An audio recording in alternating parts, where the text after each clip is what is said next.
மூன்றாம் கட்ட தேர்தல் யாருக்கு சாதகம்? நாட்டில் மூன்றாம் கட்டத்து மக்களவைத் தேர்தலுக்கான பிரச்சாரம் நேற்று முன்தினம் மாலையோடு முடிஞ்சது. இன்னைக்கு வாக்குப்பதிவு நடக்குது. முதல் 2 கட்டங்களில் வாக்குப்பதிவு சதவிகிதம் 2019ஆம் ஆண்டை விட குறைவாக இருக்கும் நிலையில் மூன்றாம் கட்டத்தில் இந்த போக்கு மாறுமா அல்லது அதே நிலைதான் நீடிக்குமா அப்படிங்கிற கேள்வி எழுந்திருக்கு. 12 மாநிலங்கள் மற்றும் யூனியன் பிரதேசங்கள் இருக்கக்கூடிய 94 தொகுதிகளுக்கு மே 7ஆம் தேதி மூன்றாம் கட்ட தேர்தல் நடக்கும் அப்படின்னு அறிவிக்கப்பட்டிருந்த நிலையில் குஜராத்தில் இருக்கக்கூடிய சூரத் தொகுதியில் பாஜக ஏற்கனவே போட்டியின்றி வெற்றி பெற்றதாக ஆட் கடத்தல் மிரட்டல் காரணமாக இது நடைபெற்றதாக சர்ச்சைகளும் எழுந்துச்சு. ஜம்மு காஷ்மீரில் அனந்த்நாக் ரஜோரி தொகுதியில் நடைபெறுவதாக இருந்த தேர்தல் மே 25ஆம் தேதிக்கு ஒத்திவைக்கப்பட்டிருக்கு. மத்திய பிரதேசத்தில் பெதுல் தொகுதியில் ஏப்ரல் 26ஆம் தேதி 2ஆம் கட்டத்தில் நடைபெறவிருந்த வாக்குப்பதிவு பகுஜன் சமாஜ் கட்சி வேட்பாளர் மரணமடைந்ததை அடுத்து மே 7ஆம் தேதிக்கு ஒத்திவைக்கப்பட்டது. முதல் 2 கட்ட தேர்தலை விட 3ஆம் கட்ட தேர்தல் பிரச்சாரம் மிக கடுமையாக நடந்துச்சு. இந்த தேர்தல் அரசியல் சாசனத்தை பாதுகாப்பதற்கான தேர்தல் அப்படின்னும் 2 சித்தாந்தங்களுக்கு இடையிலான தேர்தல் அப்படின்னும் ராகுல் காந்தி பேசினார். பாஜக RSS கூட்டணி மக்களின் உரிமைகளை பறிக்க முயல்வதாகவும் ராகுல் காந்தி சொன்னார். தேர்தலில் தாங்கள் வெற்றி பெற்றால் அரசியல் சட்டத்தை மாற்றிடுவோம் என்று பாஜக தலைவர்கள் சொல்கிறாங்க. பிற்படுத்தப்பட்டோர், தலித்துகள் மற்றும் ஆதிவாசிகள் பிற்படுத்தப்பட்டவர்களாகவே இருக்கணும் அப்படின்னு பாஜக விரும்புகிறாங்க அப்படின்னு சாடிய ராகுல் காந்தி இடஒதுக்கீட்டையே பாஜக உடைக்க நினைக்கிறது அப்படின்னு விமர்சனம் பண்ணார். 400 இடங்களுக்கு மேல் வெற்றி பெற போகிறோம் அப்படின்னு கூறிய பாஜக காங்கிரஸ் ஆட்சிக்கு வந்தால் SC ST மற்றும் OBC ஒதுக்கீட்டை முஸ்லிம்களுக்கு கொடுத்து விடுவார்கள் அப்படின்னு மோடி பேசினார். வாக்கு வங்கி அரசியலுக்காக பெண்களின் தாலி கூட பறித்து விடுவார்கள் எனவும் பிரதமர் மோடி குற்றம் சாட்டினார். தேர்தல் நடக்கவிருக்கும் 93 தொகுதிகளில் 2019ஆம் ஆண்டில் 75 இடங்களில் பாஜக மற்றும் அதன் கூட்டணி கட்சிகள் வெற்றி பெற்றன.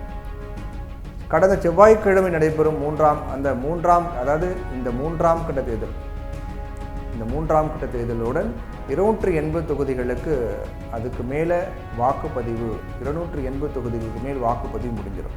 அதாவது மொத்த தொகுதிகளில் பாதிக்கு மேற்பட்ட தொகுதிகள் தேர்தல் முடிஞ்சிருக்கும். குஜராத்தில் சூரத் தவிர மீதம் இருக்கக்கூடிய 25 தொகுதிகளில் ஒரே கட்டமாக தேர்தல் நடைபெறுகிறது. சத்தீஸ்கரில் மீதம் இருக்கக்கூடிய 7 இடங்கள், கர்நாடகாவில் மீதமுள்ள 14 இடங்களையும் தேர்தல் நடக்குது. இதன் மூலமாக இந்த மாநிலங்களில் வாக்குப்பதிவு முடிவடையும். ஏற்கனவே ராஜஸ்தான், கேரளா மற்றும் தமிழகத்தில் வாக்குப்பதிவு முடிஞ்சிச்சு. அசாமில் 4, பீகாரில் 5, சத்தீஸ்கரில் 7, மத்திய பிரதேசத்தில் 8, மகாராஷ்டிராவில் 11, உத்தரப்பிரதேசத்தில் 10, மேற்கு வங்கத்தில் 4 தொகுதிகளுக்கும் 3ஆம் கட்ட வாக்குப்பதிவு நடக்கிறது.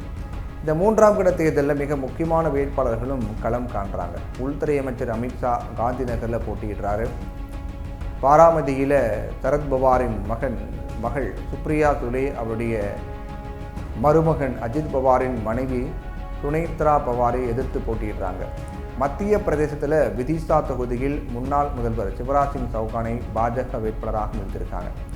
குணா தொகுதியில் ஜோதிராதித்ய சிந்தியா, தர்வாட்டில் பிரகலாத் ஜோஷி, ஹவேரியில் பசவராஜ் பொம்மை மற்றும் துப்ரி தொகுதியில் பத்ருதீன் அஜ்மல் இவங்கெல்லாம் போட்டிடுறாங்க. வாக்குப்பதிவு குறைவதால் ஆளும் கட்சிக்கு சாதகம் அப்படின்னும் வாக்குப்பதிவு அதிகரித்திருப்பதால் எதிர்க்கட்சிகளுக்கு சாதகம் அப்படின்னு சொல்ல முடியாது. கடந்த கால தேர்தல்களில் இதை பார்த்துட்டோம்.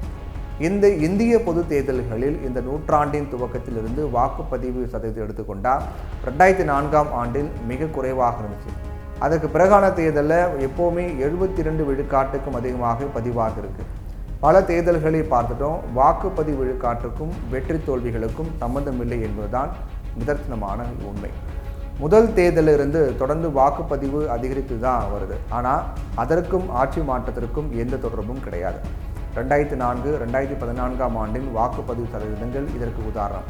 வாக்குப்பதிவு அதிகமாக இருக்கக்கூடிய தொகுதிகளில் போட்டி மிக கடுமையாக இருக்கும் அப்படின்னு வேணால் நம்ம சொல்லலாம்.